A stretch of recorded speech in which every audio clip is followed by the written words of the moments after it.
मुहद्दिस इब्न जौज़ी रहमतुल्लाह अलैह फरमाते हैं, मेरे शहर का एक मालदार शख्स था तो एक बड़ी नागन खरीद के लाया। नागन सोने का अंडा देती थी नागन, और अंडा सोने का अंडा देती थी। उसके बाल बच्चों ने भी, एक ही बेटा था, बीवी थी, उन्होंने कहा अब्बा ये नागन है, इसका काम दसना है, तो तू ख्याल कर। क्या कहा था हज़रत सुल्तान बहू ने? खारे खूह कदी मिठे नहीं थींदे, भावे सै मना गुड़ पाइए ते सप्पां दे पुत कदी मिठे नहीं थींदे, भावे चूलियां दूध पियाइए, इसकी फितरत में डसना है। तो ये डसेगी, बात खत्म हो गई। का नहीं, सोने का अंडा देती है। रख लिया घर में। बकरी रखी हुई थी, पालतू बकरी, बकरी को नागन ने डस लिया, बकरी तड़प के मर गई।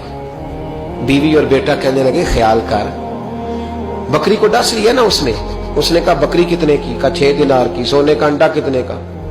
50,000 दिनार का। तो कहने लगा छोड़ो, अंडा तो मिल रहा है ना, अगरचे नागन है, अंडा तो आ रहा है ना।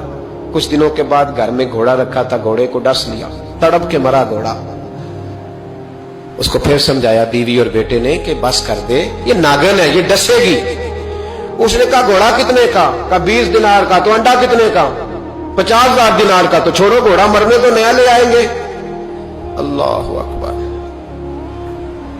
एक नौकर घर में रखा था जानवरों को चारा डालने को। अचानक उसने चारा जो उठाया तो अंदर वो नागन बैठी थी। उसने हाथ पे डसा, गरीब ने चीखें मारी, चीखें। और गरीबों की चीखें लोगों को सुनाई नहीं ना देती। गरीबों की चीखें लोग दरवाजे बंद कर लेते हैं। लोगों ने इसलिए काले शीशे लगाए हैं कारों को कि गरीबों की चीखें ना दिखाई दे ना सुनाई दे। नागन ने डसा, चीखने लगा नौकर, लेकिन गरीब का खून भी सस्ता होता है ना। उसका सारा वजूद जहर से फट गया। लेकिन मालिक को तरस ना आया, कहने लगा नया मुलाजम आ जाएगा। अब बीवी और बेटे ने पैरों में बैठ के समझाया कि बस कर दे, इसको छोड़ दे कहीं या मार डाल, ये नागन है। उसने कहा पागल हो गए हो, कभी सोने का अंडा देखा है? सोने का अंडा देती है। वक्त गुजरने लगा, चंद महीने सुकून के गुजरे, लोग बात भूल गए। एक दिन सवेरे सवेरे कमरे से मां के रोने की आवाज आई, और जब अम्मा चीखी, खामन दौड़ा तो कहने लगी ले तेरे सोने के अंडे बच गए। और वो देख मेरे बेटे को डस के बिस्तर से उतर गई है। वो देख मेरा इकलौता बेटा। अभी बेटे को उठा के तबीब के पास ले जाने ही लगे थे, वो अपने घर के दरवाजे तक पहुंचा था कि जनाब इजराइल पहले तशरीफ ले आए। अब जब वापस आया, बेटे का जनाजा बड़ा मुश्किल है बाप के लिए उठाना, बड़ा मुश्किल है, बड़ा मुश्किल। रोने लगा, चीखने लगा। एक बेटा वो भी पर्दा कर गया। जनाजा उठा, लोग उसको दफन करने के लिए निकले तो मां ने भी सारा सामान समेटा।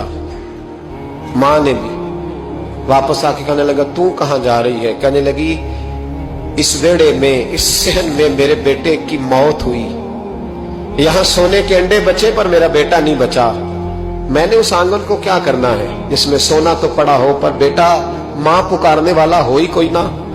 मेरी तो सारी आरज़ुएं उजड़ गई, तेरे लालच ने हर चीज तबाह कर दी। कहने लगा मैं इसे मार डालूंगा, निकाल दूंगा। कब क्या फायदा? तो खत्म हो गई बात। दे कदरा कुछ कदर न जाती, कीती खूब तसल्ली हूं, दुनियादार पुजारी जर दे, कुत्ते दे गल टल्ली हूं, अब क्या फायदा? बीबी निकली तो शख्स चौक में आया, डंडा लिया, नागन को मारा।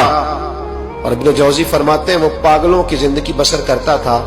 उसके दाएं बाएं सोने के अंडों का ढेर लगा होता था। वो लोगों को कहा करता था मेरे जैसे लालची न बनना, मेरे पास ना बीवी बची, ना बच्चे बचे, ना घर बचा, ना कोई वफादार बचा। हाँ मेरे पास दौलत बच गई।